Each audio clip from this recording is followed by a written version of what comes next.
Hello and welcome to the 8th episode of the second season, Gem City Gridiron Roundup Podcast. Zach is looking at me weird because he cannot believe I got the number accurate this time. Go ahead and pop a top, sir. Wow, that was kind of a wimpy pop, wasn't it? What kind of can is that? I don't know. Limited foil? Yeah. Tin foil? Yeah. Limited release. Spruce Tip IPA. Yes, I am an IPA kind of guy. Tonight, we got the old-fashioned. This is my second one. Probably make a third one during intermission. It might get sloppy. It might be old school Dalton podcasting. I will admit, like one of the I cannot remember which podcast it was, but I apologized the whole time, was slurring my words the whole damn time. I really need to listen to that one more time because that was bad. I don't know which episode that was. Maybe it just seemed like I was slurring my words to me more than I actually was, but yeah, you're probably watching the Dodgers and getting all confuddled. Well, they're already on their third pitcher. Tony Gonsolin only went 1 2/3. Then they went to Dylan Floro for 1 out against Randy Arozarena, who just hit his 10th home run of the postseason, which is a record. It's a 1-0 Tampa Bay. Alex Wood's on the bump. He hasn't started a single game all year, although he is already 2 outs through the top of the fourth. I got my trusty Liam Hendricks ball hanging out right here for good luck. Hey. And it looks like Blaster has joined us. Sir, I made it. Welcome to the broadcast. Why, thank you. Can you hear me? Absolutely. We can hear you great. Cool. Perfect. That's good to know. All right. That's actually like better sound quality than Zach's computer. Well, the microphone is hanging right next to my mouth. Oh, just like last year. Yeah, pretty much. Did you call in or are you on Zoom? I'm on the Zoom app. That works. So. All right. Cody's going to be working while we do this, I'm thinking. Yeah. Perfect. Just a little bit. I only got an hour and a half left, but, that's still an hour and a half. They got to be at work. Hopefully this podcast doesn't last that long, as I would really like to get back to playoff baseball. Yeah. Yeah. All right. What's the record and what's the record tonight? Game 6, Dodgers are up 3-2. But in this game so far, the Dodgers are down 1-0 going to the bottom of fourth right now. Corey Seager is due up, the postseason MVP, in my opinion. Yeah, he's been killing.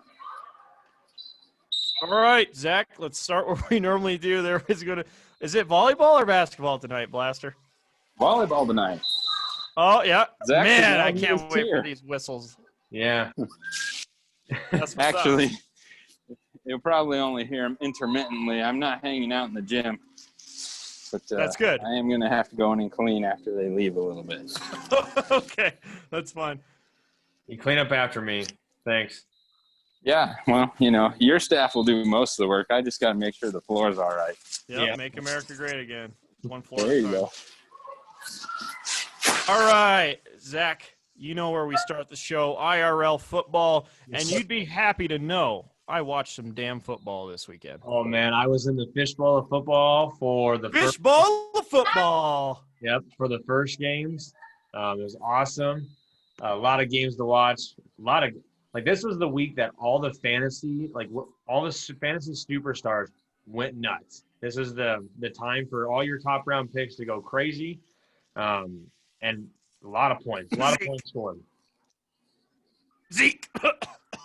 Sorry. All right, cool. So this Sunday was quite exciting. Yes. Lots of crazy, wild finishes. Zach, I think the easiest place to start off is Thursday night football, Giants-Eagles. Did you catch that ending? I turned it off a little bit. I wasn't too thrilled with what the game was going. Watching Daniel Jones fall on his face after 75 yards, that pretty much summed it up. But I know he had a. But you watched that part, right? I mean, come on. Yeah, I mean it was fine. I mean, nothing too spectacular in that. But I had the You Philly s- defense. You say that, but with 40 seconds to go, Carson Wentz tossed an absolute dime to Boston Scott right over the shoulder. Oh, yeah. Sorry, I have another trade request in my league. I was just checking it. It's a fantasy life, I That guess. throw by Carson Wentz was crazy. Like, that was really good. I think the only dime that beats it so far this week was Baker. But Yeah, that was a dime. Blaster, did you catch this Thursday night game at all? I caught the highlights, but no, not really. 'Cause Thoughts from the game on the toilet bowl of the NFC East, one of the many toilet bowls to come. I believe there's let's see. There is what? There'll be a Dallas Giants game still. There's 32 of those games on schedule, toilet bowl games for the NFC East. Yeah. All right, Blaster, what did you have any thoughts from that game? well, not really. Just, All right. It was a tough weekend to watch football for me. What was going on in your life, Blaster? Oh, nothing was going on. It's just hard to watch. I turned on my Broncos and sat through that travesty. Yeah. The snow game. Yeah. I suppose you could call it a game if you wanted to. Yeah. Somebody was playing. Yes. Yeah, that's for sure. Not the Broncos, but somebody. All right, Lions, Falcons, another tightly contested game. Lions beat the Falcons 23-22. Zach, as you saw this live in the fishbowl of football, why don't you take this opportunity to break down this incredible ending? Oh man, it was funny. Like the Falcons were trying to run on the clock, just trying to win one game. They got the first down. Todd Gurley tries to fall down. His momentum falls in the end zone, and everybody knew if they scored, the Lions were going to get the ball back, and they were not going to be stopped. Matthew Stafford marches right down the field. Big play to Kenny Galladay, and then a little 1-2 second left action to throw it to Hawkinson for the touchdown. And then there's that unsportsmanlike penalty. Matt Prater added like a 49-yard extra point and drilled it to win the game. It's just total classic Atlanta Falcons this year. It's just a collapse again. Listen, that entire last sequence was also classic Lions. The fact that they got an unsportsmanlike conduct penalty on the point after, does it get any more Lions than that? No, not at all. That would have been awful to go to overtime and just watch that game. Was that you trying to chime in there, Blaster, or was that? Oh, no, that was the elevator. Oh, okay. All right. All right. You're going to have some unique sounds. I am so glad we don't have video so that we get to imagine what's going on. Well, you'd see a lot of the inside of my pocket. I'm good without the video. I really enjoy trying to imagine what the hell's going on right now and what you're seeing, just as the audience is going to have to. Yeah. Well, I feel for him. I really do, but, You're good. Browns, Bengals. Holy crap, this ending was crazy. Awesome. Man, hey, I haven't cursed yet. I mean, we're only like 5 minutes in, but I haven't cursed yet. It's a personal victory. Yeah, absolutely. I'll take those where I can get them. Browns, Bengals, 37-34. Baker Mayfield coming through, throwing to Rashard Higgins in the corner of the end zone. Front pylon, drops it in there. Dime City like no one can. That wasn't Higgins. Who was it? Donovan Peoples-Jones. Same number, though, right? Well, it can't be the same number. Well, it used to be 11. Or was that Antonio Callaway? That was Callaway. God damn, I'm 2 number 11 generations away from who actually caught that pass. Donovan Peoples-Jones, where was he playing college last year? Florida? I don't know. We'll Matt, check. put it in the comments. Yeah. All right. Steelers, Titans. Zach, I'm going to go ahead and give you the floor. I did watch this game. There's the elevator again. Yeah. I'm sorry. I can see when you hit it. I got my phone out in the elevator, and I can see my screen turn green when that thing buzzes. That's funny. All right. So this is one of the first 11 o'clock games I watched. A little set a stage for you guys, and then Zach will break down the actual game. So I have a poker night on Saturday night at my house. It's the first time in probably about 4 times where I haven't finished top 3 and came in the money. Well, it decides to blizzard all night.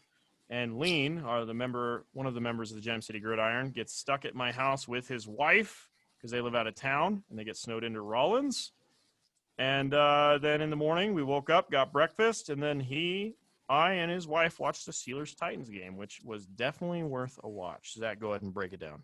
Yeah, that game was in front of me for the most part at the Fish Bowl. Pittsburgh just lit it up in the first half, essentially, and Ben just kept peppering Juju and Deontay Johnson. Connor kept running all over him. I had benched Deontay Johnson like 5-10 minutes before I went down to the Sheridan Center because I wasn't sure how much he was going to play because Claypool's been hot and Deontay hasn't played a full game since week 2 because week 3 he got the concussion early. Week 4 they had the early bye week. Week 5 he got knocked out with a back injury. Week 6 he missed the game because of the back injury. And week 7 I'm like, Claypool's been good, so I'm going to put him on the bench and play with Robert Woods with his floor rather than chase the ceiling. It didn't really matter much in our outcome. But it's good to know that Ben loves Deontay Johnson. He's got like 35 targets in like the 3 full games he's played. He's averaging like 11, 12 targets a game. But took the commanding lead at halftime, and then the Titans come roaring back. They played way better defense in the second half against Pittsburgh. Ben threw it into a couple tight windows, which he's going to do, which it happens. But the big play that got Tennessee back into it, A.J. Brown, a little crossing route and taking it to the house. I saw A.J. Brown had like 155 yards of Tannehill's 220. Like, it was all A.J. Brown. And then Derrick Henry kept churning out yards. Low game for Derrick Henry by any means, but still bailed it out with a touchdown. But came down to the very end with, Steven Gostkowski missing another field goal. If you saw the replay, Ben's like, he missed it? What? Like, they were getting ready for overtime, definitely. But I was happy. Pittsburgh's only undefeated team in the league, 6-0. After the year they went through last year, I'm glad to see it. What do you think this means for the Steelers wide receiver core for those owners out there who have Chase Claypool, Juju, and Deontay Johnson? Well, clearly it's Deontay Johnson's the number 1 wide receiver. Really? Oh, if you look at the target share completely, he's like a 25% target share. In the games that he's played, he's averaging I think he's got a game with 10 targets, 12 targets, and 15 targets. So what was the deal with Claypool then, in your opinion? Well, he was a backseat driver to Deontay Johnson. Like, he was Deontay Johnson's direct backup. And then now Claypool's still playing in 3 wide receiver sets. He's taken over James Washington's snaps. But Claypool had 1 target for 1 catch for -2 yards. So bad news for your brother. Well, Brakeman has him. Oh, Brakeman has it. My bad. All right. Yeah, bad. I mean, it sucked. I started a league in Vegas where I started CeeDee Lamb with 0.1 points and Deontay and Claypool with 0.8. So I got 0.9 from 2 players. Needless to say, that league did not win. No, I doubt it. Blaster. For 5 points. That was, yeah. But for 3 receivers, I got like 5.5 points. Oh, my God. Blaster, is there any games that you want to touch on before we keep hammering through? Maybe talk on your Broncos team one more time, unless you don't want to at all. You can skip them all together if you like. I am happy to bag on them a little bit. Get after it. Let burn, Blaster, burn. Give us the breakdown. Oh, I don't know. It's they've made some bad moves in the off seasons recently, and it seems like they've been rebuilding ever since Peyton Manning left. Which, you expect that a little bit for maybe a couple of years, but man, they've just struggled so much. And then, let's see. Drew Lock, the supposed heir apparent. I don't know. I know he's still young, but he struggled a lot, and he's having difficulty finding his receivers. And I know it was snowy, and he's been injured, and it's a weird off season, but I expected more from him, honestly. Doesn't help you're playing You know? the reigning champs. No, that doesn't help at all. And, Kansas City, they're hard enough for the Broncos to beat in a good year. But, yeah, I don't know. I keep my fingers crossed that they get down to the red zone, because then at least I know that Brandon McManus is money. But As a Broncos fan, do you have to kind of think of your team as like a 5-year plan? Is that we have to look at your team like in 5 years, if they're good, then they figured it out and then I'll be happy? Or where's your brain go? well, I mean, maybe that's how it started off. But I don't know. I'm getting to the point where I'm kind of sick of the moves that John Elway makes. Because I don't think he makes good ones, or he hasn't made good ones, I should say. I don't think he's made any good ones the entire time. No. So I don't know. The coaching isn't great. Their game management isn't good, and I don't know. There's just some stuff that they need to work on that I don't see improving. And until it does, I don't even think you can talk about a 5-year plan, because they're going to be in this constant cycle of trying to get players to fill roles that, they struggle in. So repeat. There's no clear rebuild program for the Denver Broncos. It's just going to be mediocrity until finally they let Elway go. And then maybe someone cares enough to rebuild them. Yeah. Unfortunately, I think that's how it's going to go. You heard it here first, folks. 5-year plan of being mediocre until Elway gets let go or retires or passes away, God forbid, and then maybe someone will give a shit about the Broncos. There's your first fresh word. Damn it! Oh, yeah, that's true. Well, Hey, both of those words can be aired on actual radio, so I don't have to put it explicit yet until I use the F word or the C word or the we're just not even going to go there. Well, Dalton, if we're speaking about mediocrity, let's continue to talk about your Dallas Cowboys. I think they're lower. I bet you if the Broncos and the Cowboys played 10 times, the Broncos would win 7 of those. Well, maybe, but they'd win them on field goals. All right, Panthers Saints, another wild ending. Teddy could not complete the comeback. I didn't watch much of this game. What do you got from it? Well, I didn't watch a goddamn thing in this game. That doesn't count. All right, I don't know. Well, all I saw was the big DJ Moore plays. Yes. Him and AJ Brown were. Sorry, my bad.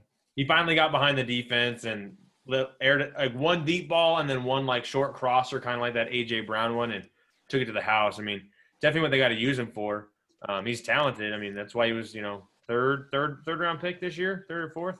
That's 2 weeks in a row for DJ Moore. I think he's on a hot streak now. He should be good to go the rest of the year, hopefully, in my flex position, because I think he might have been a little bit injured this year until recently, based on his lack of production and not being able to burn people. And guess who they get this week? The Falcons. Dude, he's going to torch them. Hopefully. On Thursday Night Football. Oh, wait, that's Sunday night. Yeah. Let's move on to, let's see. How about Green Bay and Houston? I watched parts of this game. The Texans were uninspired. The Packers are a playoff contender. Devontae Adams, dude. It was the Devontae Adams show. That's basically the only takeaway I have from that entire game. Oh, he was so good. He definitely had a point to prove. Like, he came back last week. Last week was his first full week back from the injury. Put up, 6 for 60. Had 12 targets. Like, Aaron Rodgers was off with their communication.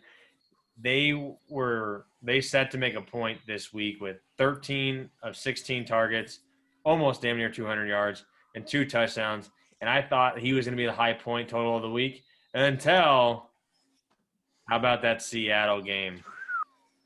I think you're skipping ahead. We'll get there. Oh. The Bills have kind of lost their way, only win by 8 against the Jets. I don't know what the hell is going on in Buffalo. but they really need to get their stuff straight. Except their kicker, man. 6 field goals for my kicker this week. What's that guy's name? Bass? Tyler Bass. Bass Pro Shop? And he missed 2 field goals. He could have had like a 30 burger for a kicker. That's ridiculous. Yeah, Cowboys, ridiculous. Washington football team. Who cares who's going to win that division? It's basically like the East or the Central Division in the MLB this year. Whoever makes the playoffs from the NFC East better just pack their bags up from their apartment before they head to the game. You know what I mean? And it's going to be a home game. They'll be at home.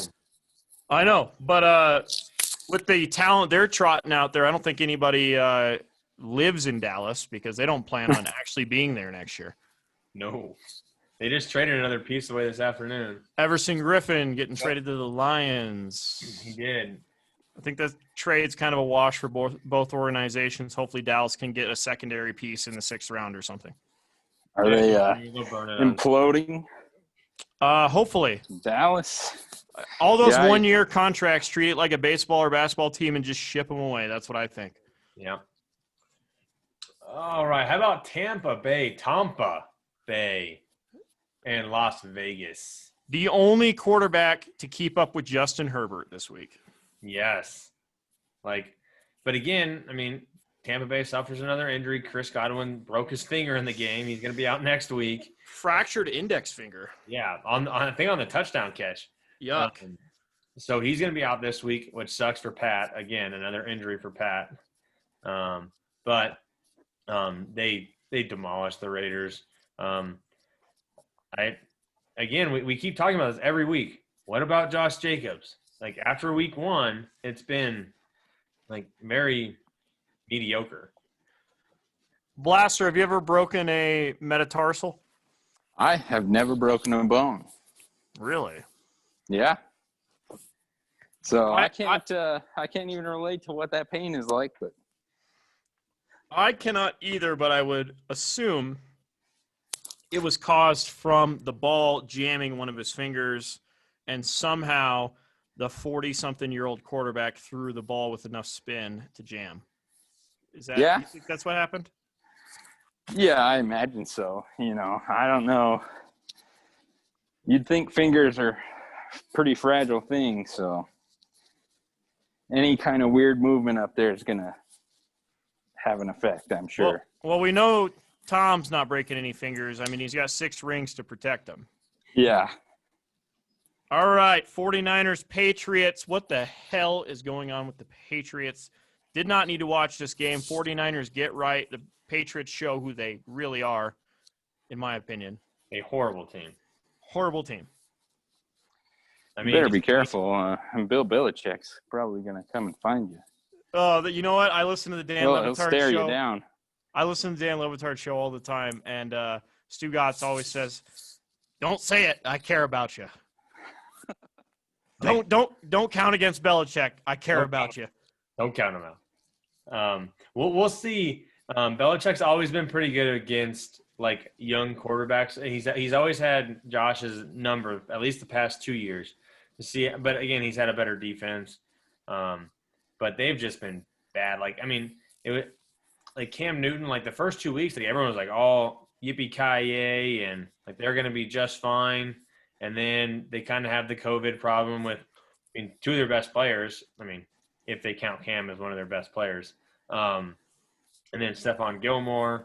I mean, they've just been lackadaisical. I mean, I think they'll get right. I don't think they'll make the playoffs. If they do, it's going to be the 7th seed.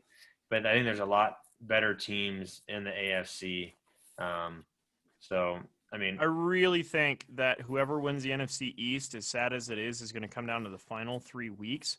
Patriots' final 3 weeks matchups include the Miami Dolphins, Buffalo Bills, and New York Jets. So 3 division games back to back to back, and I really don't think the Bills are going to be able to put them away the way the Bills have been looking lately. And what about the Jets? They're 3-3 coming out of their bye week. They're going to put in Tua. We got to see how Tua does. The Dolphins, you mean? Yeah, what did I say? The Jets? Yeah, the Jets are horrid, bro. Oh, I meant the Dolphins. They're 3-3. They're moving forward with Tua. Coming up this week, we'll see how well that goes for them. I mean, I don't think that's going to put them in a position to win, but I mean, they have a better record than the Patriots. So Shootout in Los Angeles. Jaguars, Chargers, Justin Herbert coming out party. Jaguars defense ain't very good, but, oh, man, I need to pull up these highlights. I saw a couple game breaks during the Sunday, and it was a shootout between the mustache and the Disney Channel movie star. go Chargers, go. Blaster, do you have any thoughts from this game? Did you see the two young guns slinging it with Gardner Minshew needs a haircut? Outside of that, did you see what happened? I didn't. Let's see. I caught most of the Green Bay game and all the Broncos game, and then actually went for a drive. Got to take my kid out, every now and then. Put him to sleep. Yeah, he's not super interested in football right now. Well, he's only one. He's just interested he's interested in the colors on the TV, and that's about it. Fair enough. All right, Seahawks, Cardinals, another barn burner, baby. Oh, Where's the Barnstormers, Kurt Warner, at right now when you need them? Cardinals, Seahawks goes to overtime. Seahawks are marching. Wait, did I get it right? Yeah, Seahawks get the coin flip. They're marching down the field. Right? Yep. Did it go Seahawks first or Cardinals first? I did not watch overtime. Went Seahawks first. Seahawks. Oh, you got to go to bed. You're an old man now. Damn. Seahawks stall. They don't get the touchdown, which means they have to turn it over to the Cardinals. Cardinals march their way down, get stymied prior to scoring the end zone or getting closer to the red zone. They kick it with, I don't think it's Chandler Catanzaro anymore. It might be. No, it's we're just going to go. Zane Gonzalez. Zane Gonzalez whiffs a 40-something yard field goal, giving the ball back to the Seahawks. Seahawks run 3 plays. Russ throws an interception on the ensuing drive by the rookie. Touchdown called back.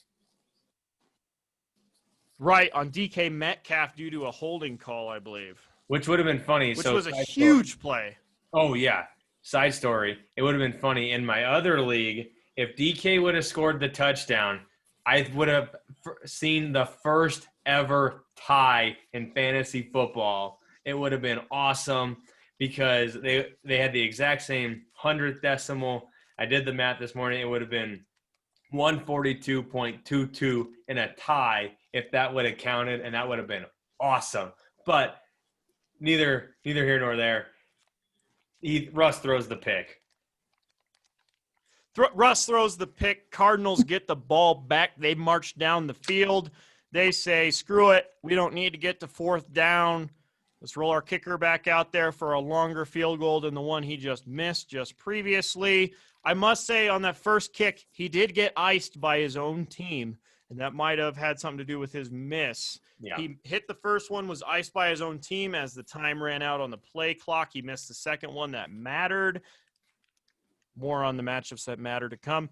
And then he nails the game winner, which I believe was a 49-yarder. Funny enough, on this drive, I did tie in my other league because the Cardinals got the ball back. Wow.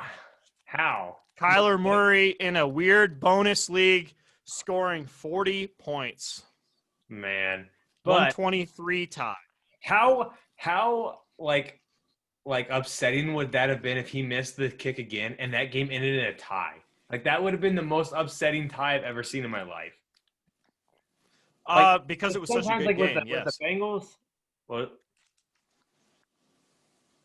I said because it was such a good game. Because it was such a good game, it deserved a winner.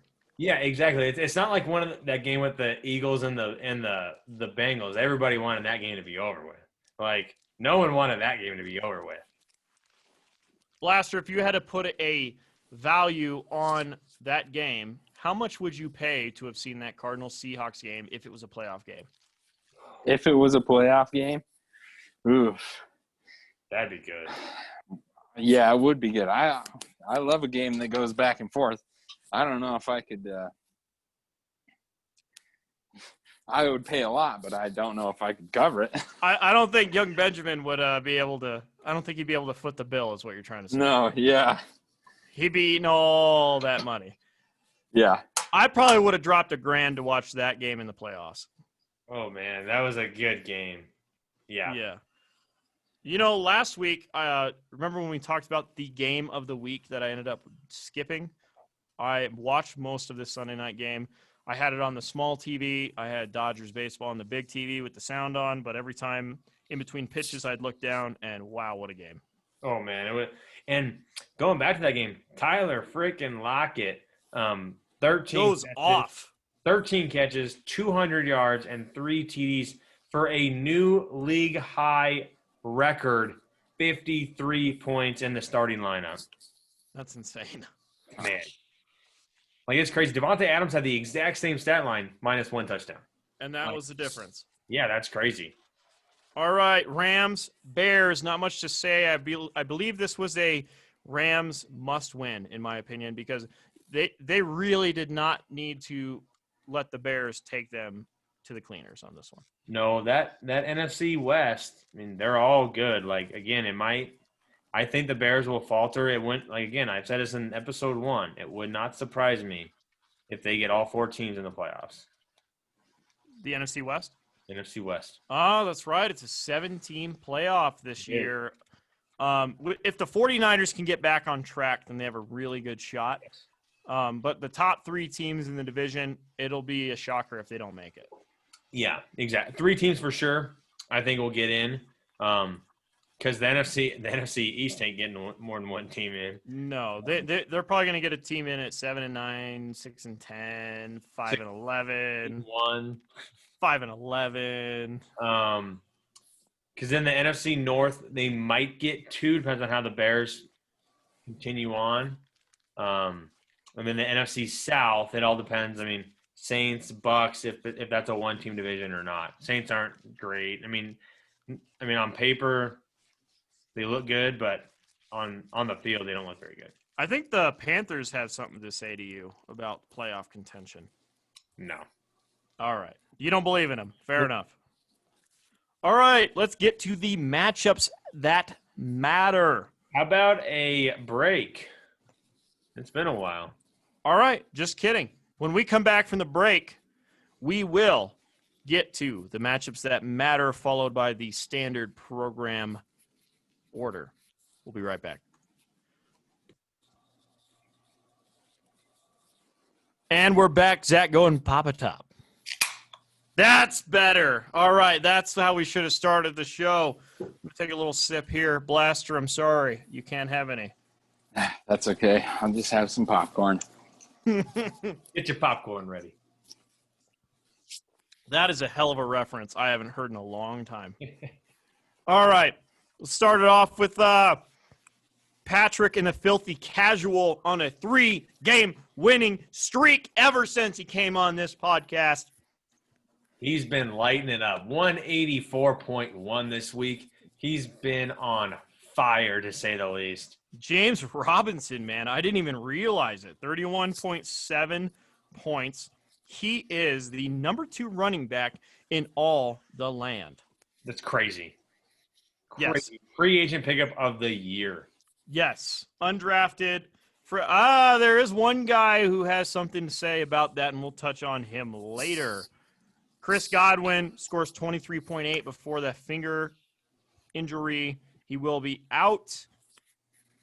Pat will likely just throw Boston Scott right in there to replace him. Most likely, yeah. He'll move Tyler Boyd back in that wide receiver slot, find another flex. He had a great week across the board. Big games from Wentz, Hunt, Robinson, Golladay, Godwin, Boyd, 2 touchdowns, Christian Kirk. The only letdown was kicker defense and tight end, but he is on a roll. One-hit wonders had a very rough week. Couple injuries with Devonta Freeman and Odell Beckham Jr. Beckham Jr. torn ACL out for the year. He scored 40 points under his projected, and I think you can kind of attribute that to injuries. Devonta Freeman getting hurt. Just a lackluster day. Keelan Cole, he finally starts him after Keelan Cole's been going off, and he only scores him 2 points. However, wow, fun stat. Keelan Cole, out of nowhere, the number 29 wide receiver in all the land. Yes, sir. All right, moving on. Zach, go ahead and take the next matchup. Oh, I'll break down my game. All right. I did not put up a great week, just a solid enough week, 136.4 to take any given Sunday. 2-time. Oh, Dalton, I was waiting for it. 2-time! There it is.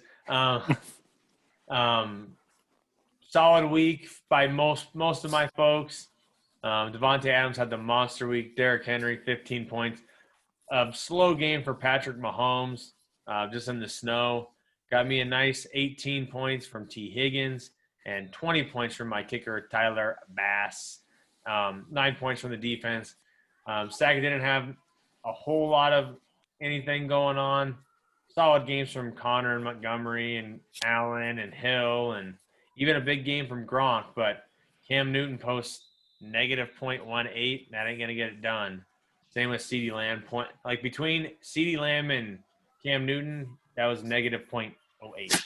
So didn't quite get it done. I take the series lead in the Hall of Records against Cody Sackett, 6-5 in the all-time record.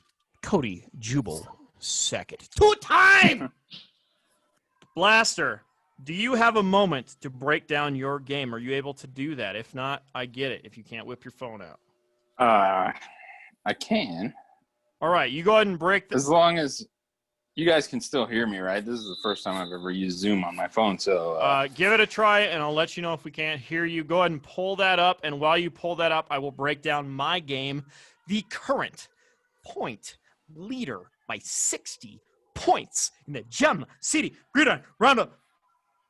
That's the podcast name. My apologies. I am leading the entire league in points by 60 points. Really need to get some wins under my belt so I can take that triple crown this year. I know that's some lofty expectations. I might be able to get one of the three.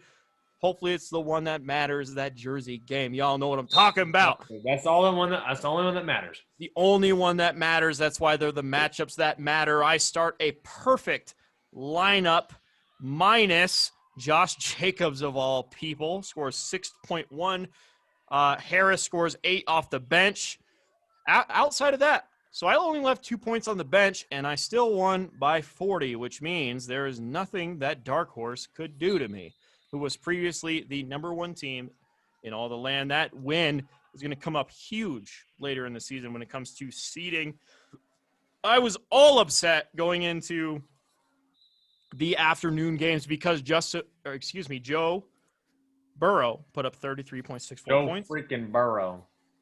And then my other rookie quarterback, I'm just collecting him at this point, goes off for 38.48 in the gosh dang. See how I substituted that? Gosh dang shootout in Los Angeles. Todd Gurley gives me that second garbage time touchdown. Thank you, Atlanta Falcons. D-Jax gets hurt. I cursed him. Zach wanted him. I picked him up.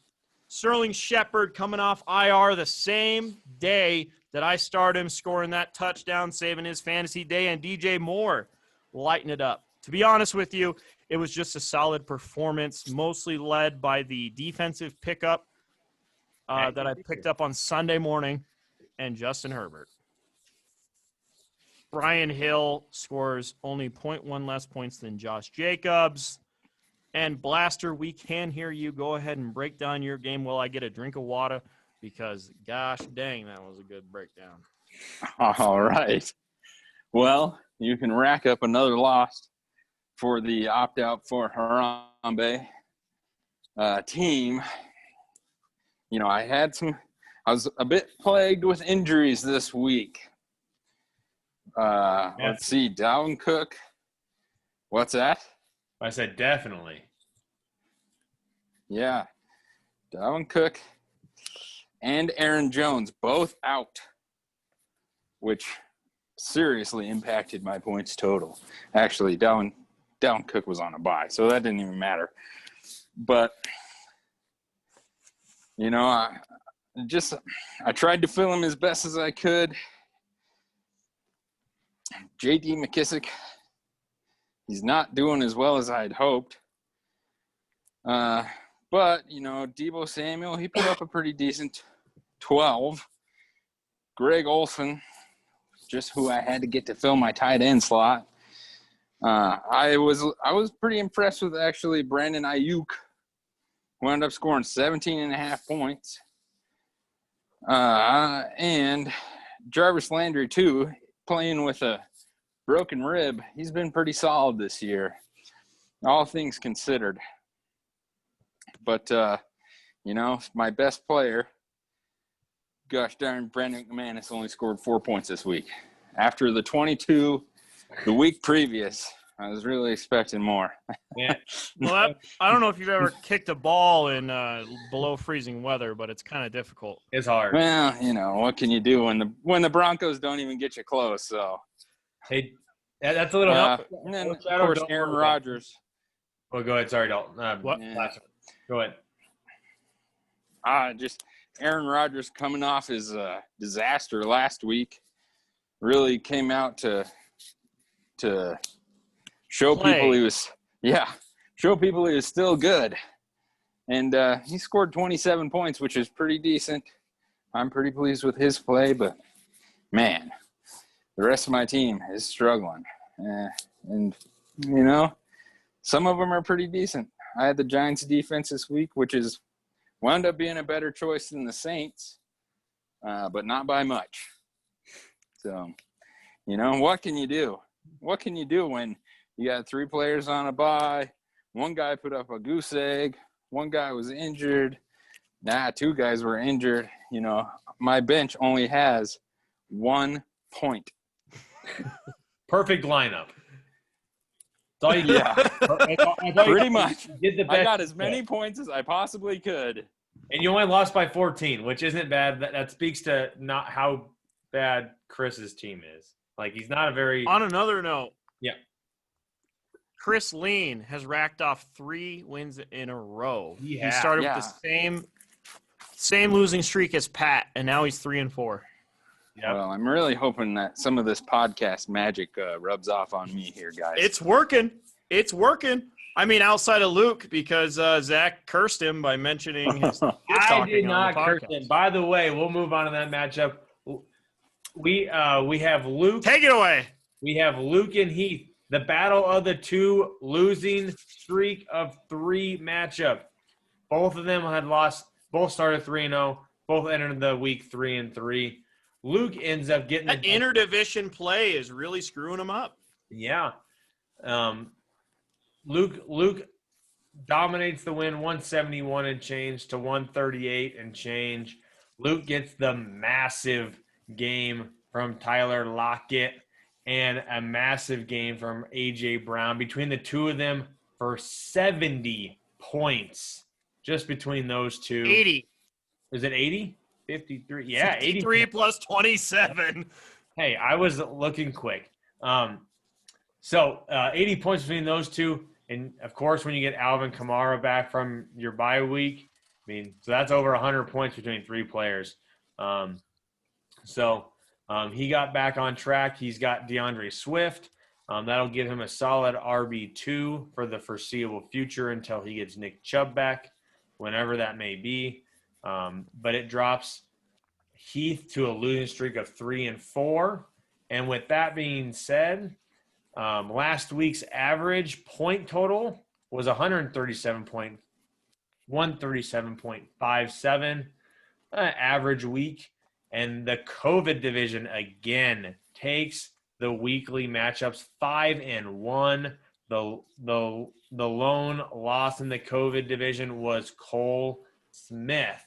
And we hadn't broken down that game just yet as you giving the weekly ending stats. So at this time, I will break it down. Brink, 0-4, getting his third win of the season in a tightly contested matchup. It was a close one coming down on Sunday night as Cole had Kyler Murray and DeAndre Hopkins cooking with each other. 15 points from the Rams on Monday night, but that point, it was a little too late. He left quite a few points on the bench, actually. Still wouldn't have been enough to pull it off, I don't think. No, it would not have been, even if the two had started their number one matchups. Cole loses for the second week in a row. Yes, started 5-0. He's down now to 5-2. There is a 3-way tie for first place. Dark Horse, Cole, and your beloved commissioner, all at 5-2. With the breakdown, Cole is still the number 1 seed. Dark Horse is the number 2 seed, and myself is the number 3 seed based on tiebreaker. But that being said, the COVID division again takes the lead 5-1 with an overall record of 9-3 through 2 weeks of interdivision play. Mama, we made it.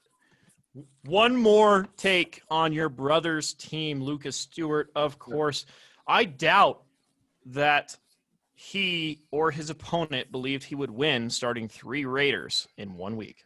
Yeah, that was a little risky, but again, when you get 53 from Tyler Lockett, and anything's possible. Yeah, it really doesn't matter when you get 80 points from 2 wide receivers. Oh, no. I mean, each of them catch – if Lockett doesn't catch 1 touchdown, he still wins handily. Alvin Kamara and, again, Swift, did fine. He played Derek Carr in as a backup because he has Lamar. So Luke had a bunch of bye week trouble. So patience is paying off for your brother right now. It is. Patience on a few of those players and not panicking. All right. Zach, let's move on to the hair bets from last week. Yes. So the hair bets, we had a push in one. We both took D-Jack. We both lost.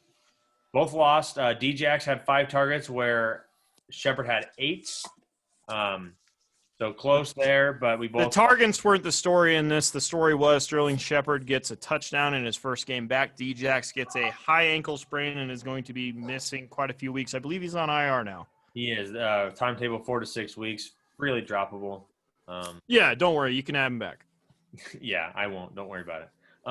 The other bets, Dalton and I split this week. First time we've split. Thank God. Dalton needed a much-needed point. Dalton got the victory in the Zeke versus all Patriots running backs against the top defense. Patriots running backs, I believe, had 15 points. Zeke had 8.2. So Dalton takes up the victory in that. And then I picked up the victory in there was no lead of 15 or greater. Or more than 15 in the Detroit and Atlanta game. Dalton took the over. I took the under. So 1-1 and a push. So if I worked for Vegas, I would be a very broke bookie. You'd be very broke. So, Zach, do you have a current total on our bets? I just actually closed out my Google Doc. Let's go to the matchups that matter for this week, and I will pull that up before we get to the what did we call it last week for the segment? It is the dang! I named the episode last week about it. It was Zach's bread and butter. Zach's bread and butter. Okay, here we go. Wasn't it? Maybe that was it. All right, let's go to the matchups that matter. Blaster, did you listen last week? I did not. All right. I believe it was Zach's bread and butter. It's not the matchups that matter. We're going to preview week 8. First off, myself taking on Heath. I have been talking a lot of smack to Heath, who I said would regress to the mean. He's going up against the touted number 1 scoring offense in the Gem City Gridiron. He has his prized possession of Chase Edmonds on a bye week. What a terrible time for a bye week with the Kenyon Drake injury just now happening. It'd be nice to have him, I'm sure. Brandon Cooks is going to be on bye. Austin Eckler is still out. He's going to be probably starting T.Y. Hilton and a combination of a couple other players. Go ahead, Zach. Yeah, give it to you. You lost Dak Prescott, one of the highest scoring fantasy players, and you still keep it rolling. I'm coming for you. I need a win. Yeah. What? Go ahead and break down your matchup if you're there yet. If you're not, I will move on and get the next one. I am here. We have myself versus the 1-6 one-hit wonders. Early projections have me at 130 to 120. I have not made a few moves yet since this is prior to waiver wire claims. So things will change. Feel pretty confident in my wide receivers. I have 5 wide receivers. I'm probably playing 4 every week. It just depends on the matchups. But currently, they've got Chris Carson listed as 0 points anticipated. If he does play, that's going to be a big deal for you. Definitely. They have not ruled him out yet. I have a few backs on my bench, including James White. Maybe we will get the post-bye rookie bump like we have in the past couple of weeks with DeAndre Swift and Joshua Kelly. Maybe this week it's J.K. Dobbins for the post-bye rookie bump. We will see. Interesting. That is a heady play right there with how bad the Ravens' running game has been. But, I mean, I also have James White. I know he had a bad week last week, but I'm not afraid to put James White in if need be. I traded for the depth with you a couple weeks ago with the depth of James White. I think it's been pretty even. Oh, yeah. I'm not worried about that. But we'll see. There's going to be a lot of waiver wire moves, I believe, between myself and Drew. He's got Odell Beckham on IR. He's got some guys on bye week. I expect there to be some free agent pickups in this matchup. But we'll see how it goes. I've won 3 in a row. But we will see if I can keep it going for 4. Blaster, I will let you have the honor of breaking down your game, where you see your flaws, what you're afraid of your opponent, who, as Patrick Turn, the soon-to-be father. Yeah. Well, here's what I'm afraid of, that my losing streak continues. Especially playing Patrick, who is on a hot streak right now. I expect that what's that? The hottest team in the league right now. And yeah, I know. Terrible. I feel terrible. He's doing great. Let's see. I expect Aaron Rodgers to continue to be strong.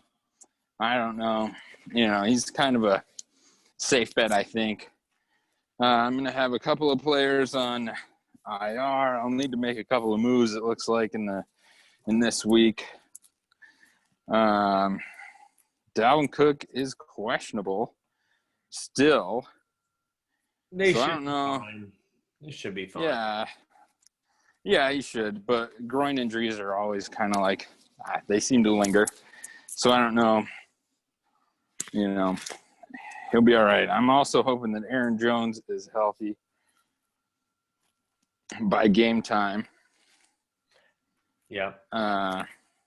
I think he probably will be, but what can I say? I don't know. Between the Giants playing Tampa Bay and New Orleans playing Chicago, I think I'm going to go with New Orleans and free up some space on my roster. Just get rid of the Giants defense.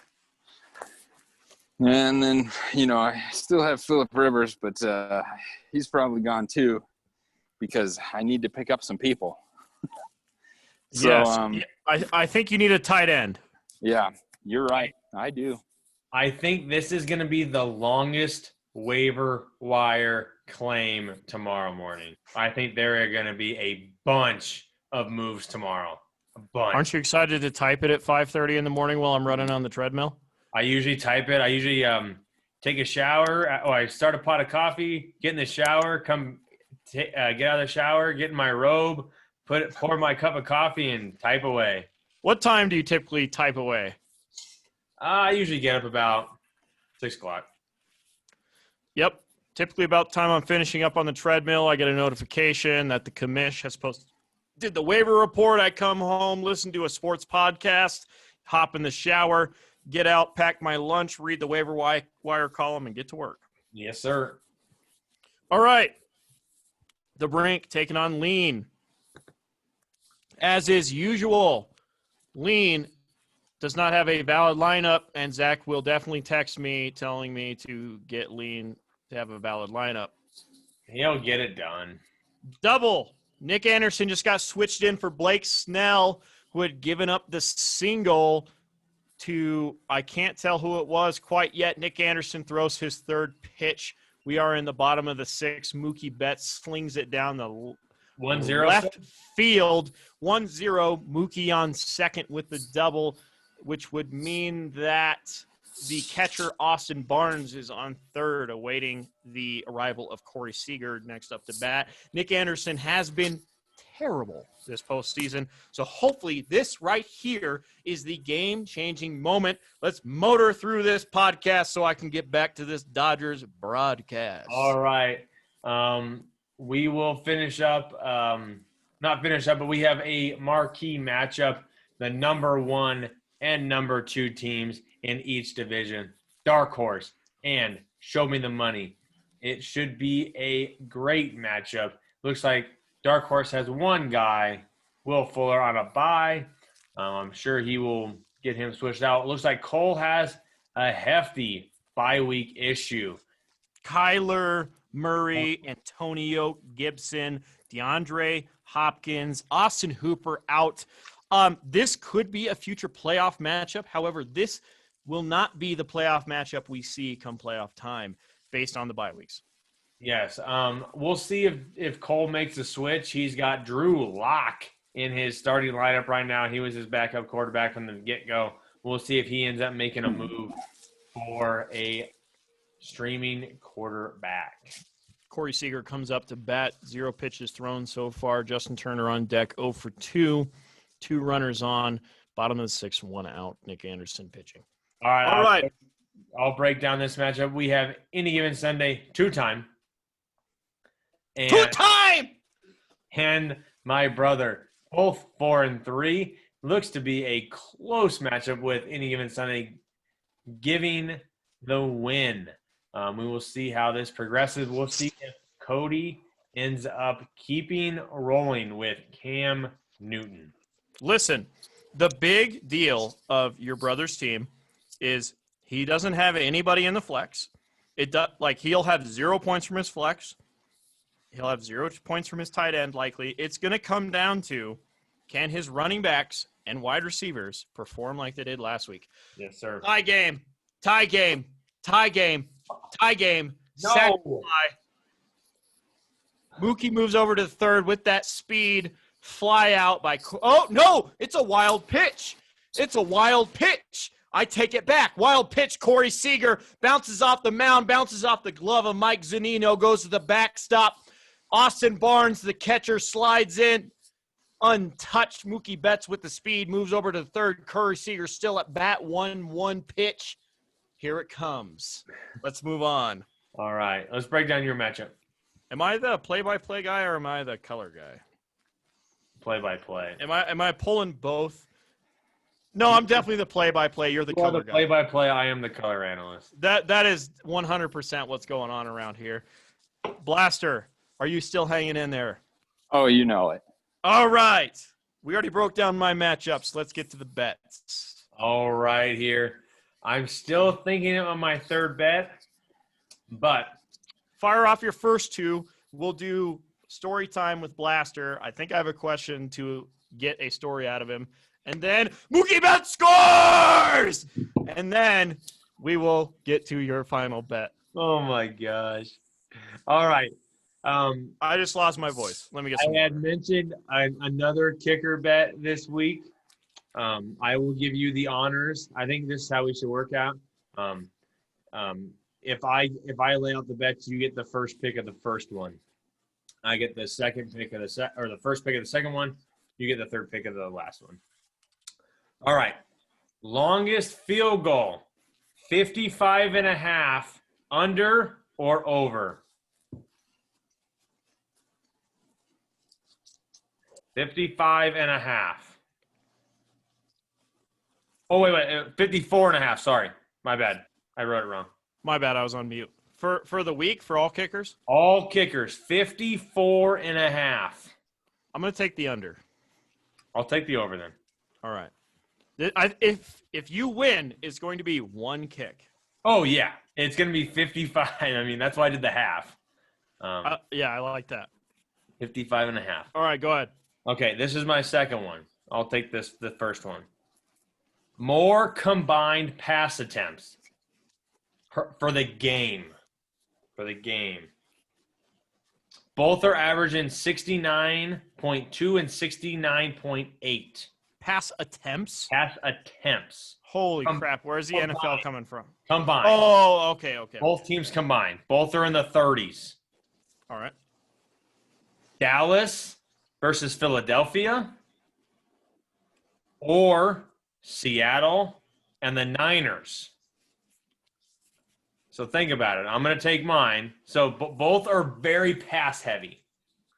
Both are very pass heavy. One more time. Spit it to me one more time. Dallas versus Philly. Both very pass heavy, both very bad defenses. Seattle and 49ers, both very pass heavy, both not great defenses. I think this is pretty easy for me. Give me Seattle. I get a pick first. What the hell? Oh, all right. Well, you did. Oh, my bad. Go ahead.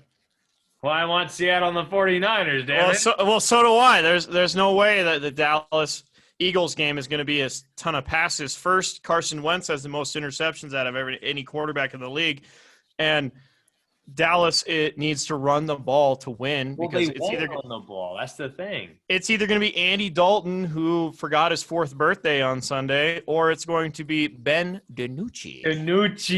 Ben DiNucci. Fun fact: he's going to be the picture of this podcast episode. Ben DiNucci. Speaking of that, I did remember what my third bet was. It was a Ben DiNucci bet. Let's do it. I'm ready. Okay. Fantasy points for Ben DiNucci. Ready? Here's the under/over. This is out of my. Starting. He is start. Well, I guess we could make a contingency bet. I don't think Andy Dalton's going to start. It's going to be DiNucci. You really? Well, yeah. There's no way Andy Dalton. What's the report say? I mean, Andy Dalton was knocked back to the 4th grade. Forgot his 4th birthday. We all know how that goes. Okay. What's the bet? I'm interested. Under/over fantasy points. Since you jumped the gun, I get a pick first. All right. Under/over total fantasy points for Ben DiNucci. 16.5. Go ahead. I was going to jump the gun again because I already know my answer. Maybe I'll change that number. That's way high. Okay, 14.5. All right. I'm going to go over. Give me the under, baby. I'm thinking there's going to be a 13 game, 0 touchdowns, 2 interceptions, 259 yards. That's a lot of garbage time, though, man. 259 yards, 2 interceptions, 0 touchdowns, 21 rushing yards. You heard it here first. On prime time, Sunday night football, Ben DiNucci. Again? 14.5 points. I'll take the 14.7. That's A-okay. I'm good with that. I have to watch that bullshit on prime time again? On prime time football. All right. You're saying 14.7. I'm saying 259 passing yards, 21 rushing yards, 2 interceptions. No touchdowns at all? No touchdowns. Nope. Zeke gets one. So what's the final score? If it's a blowout, he's going to throw the ball. They're going to lay off. I'm thinking it's 1 touchdown, 1 field goal, 1 touchdown minus the field goal minus the 2-point conversion. So I'm going 16 for Dallas. That's 1 touchdown. I'll take 1 touchdown from DiNucci. So all right, that's the bet. If Andy Dalton plays, I will text Dalton a new bet. All right, I'm good with that. Okay. Hey, Blaster, what do you think in these bets? Go ahead and give us your picks. All right, so remind me of the first one again. Over 54.5 on a field goal. Oh, I'm calling over on that one. I like it. All the kickers, I'm calling over. Let's see, the second one, I don't know. Kansas City gets to play the Jets. They might kick it from 60. Yeah. Next one was Let's say 4 pass attempts for the game. Again, that same game, which would work in my favor, which is why I guess we both took Seattle and the Niners over Dallas and Philly. Eagles. Yeah. okay. I'm gonna be a little contrarian, and I'm gonna say Dallas. Dallas and Philly. Dallas in that one, yeah. They could throw the heck out of the ball. I mean, no doubt about it. Ben DiNucci. Ben DiNucci. Ben DiNucci. Over 14.5 fantasy points on Sunday Night Football in prime time. I'm going over on that one also. Wow. Product of James Madison University, which I believe is out of Minnesota. Is that correct? No, that'd be on the East Coast. James Madison? Yeah. Let me look this. I think South Carolina. I almost said the B word and ruined the rating on this for the 8th week in a row. Man. Hey, you were right, Zach. I really should never go to Vegas and bet ever because it's the James Madison University is in Harrisburg, Virginia. Is that what they do in GAMU? Saturdays are for the boys with the 2 beer hands. End of the 6th, Mookie Betts comes in with the clutch base running 2-1 Dodgers. All right, moving into the 7th inning. Now, Blaster, it's time for story time. Are you ready? I'm ready for story time. Tell us your favorite memory of Benjamin to date. Okay. Let's see. We have a pretty good one. He really likes us. So we just got a new TV for Christmas. Because we saw it at Walmart and decided we were going to spend some money for Christmas. And so we got it already. It's a smart TV, so you can set up all this stuff with it. And one of the things you can set up is the like a background, like an ambient mode, I think is what it's called. You can put up pictures and stuff. So I threw up a bunch of pictures of Ben and Alex and myself and stuff, just doing the things we've been doing for the last year. And Ben himself, he's really into remotes. And so he's figured out how to find the pictures of himself. Because he really likes to look at them. So you put the pictures on the TV and he'll get really interested, and then he'll crawl over to the TV stand and pull himself up and just stand there and stare at it and talk to himself. It's more like excited yelling that it's him up there on the screen. And so this was, like a week ago that I did this, and that so far is probably one of the best ones, or at least one of the most recent ones. I could put it that way too, because he just does a lot of fun stuff. It's a lot of fun. We take him to the park and swing on. They have a tandem baby adult swing, which is pretty fun, and we've got pictures of it. So he likes to see that and make noises and just chat at us. It's all a lot of fun, but my favorite is probably just that he likes so much to see pictures of himself. So he's a bubbly person who's definitely not colorblind. No, he's not colorblind. Now, is he Ben already, or is he still Benjamin? It depends. He's Ben mostly. It's easier to say that. Fair enough. All right. I'm sure the memories will grow even fonder as he grows. Oh, yeah. Hopefully, he may never be as decrepit as Zach, and may he be more blessed than your fantasy team. And with that, yes. I think that is a good place to end our week. Any closing thoughts, Blaster? Thank you for joining us. Here's fingers crossed for some of that podcast magic. Sorry, Patrick. I'm here to end your winning streak. Wow. Ooh. Strong words. I like that. All right. A little bit of piss and vinegar. Yeah, we'll see. Zach, closing thoughts. Anything to touch on? I know today you posted in the page about the upcoming playoffs. Go ahead. Yeah, we are officially over halfway through the fantasy regular season. We are starting week 8. We have through week 13. So everyone's got to make their push now. The trade deadline is coming up. I believe it's 3 weeks away. Trades have definitely cooled off in the past 3 weeks. I think past 2 weeks, I think people are finally settling in with their teams. Remember, it's the top teams that get in. It's the top 2 teams in each division, and the next best records after that. So everyone's got to focus these next couple weeks, especially during interdivision play. It's definitely going to separate the pack. And then before we jump back in for 2 weeks of interdivision play, hopefully you have already secured playoff spots coming into those weeks. But it's coming down to the wire already. We're already over halfway there. And keep hitting those free agent lists. A couple people are out of money, but you can still add players. So we'll see how this waiver wire turns out. Again, I think it's going to be one of the heaviest free agent weeks of the season. And when we say matchups that matter, they really do matter, because if you're not aware, our playoffs are matchup based.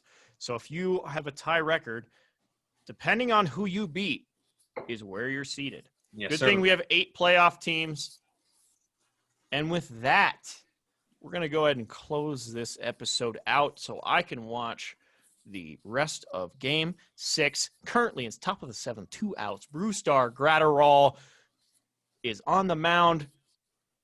Acquisition from the Minnesota Twins in the Kenta Maeda trade. If you have not seen highlights of Brewstar Gratterall hitting 102 miles an hour on the gun, my Lord, check it out. That is my recommendation from the week. I know I did the recommendations of YouTube videos at last year's podcast. I did get away from that. That is my recommendation. Go watch some Brewstar Gratterall. And with that, we'll catch you guys next week. All right.